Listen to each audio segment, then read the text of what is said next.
तो हरे के सृजल शिव गुरु मानु, साकेता नामाय जी मानु, साकेता नामाजी के करा से दुखावा सुनाई ए राम हो, के करा से दुखावा सुनाई ए राम।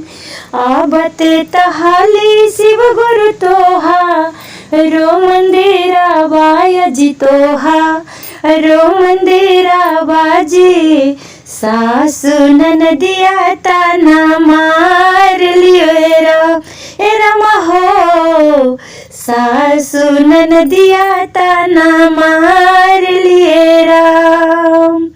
गबते तहाली शिव गुरु तोहा, रे भजनिया जी तोहा, रे भजनिया जी।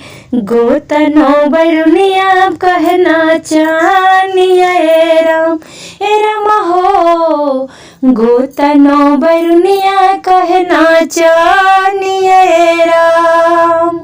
जपते तहाली शिव गुरु तोहा, रो नमा माया जी तोहा, रो नमा माजी। से जके पुरखवा कहे जोगिनिया ए राम हो, से जके पुरखवा कहे जोगिनिया ए राम।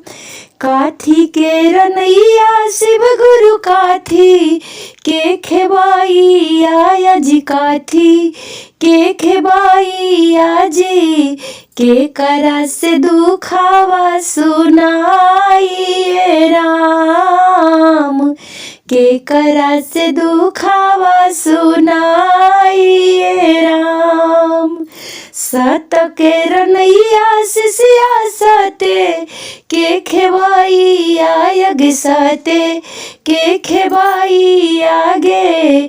हम ही लगाई बुनैया पार ए राम, हमरा से कह दिलवा के बात ए राम।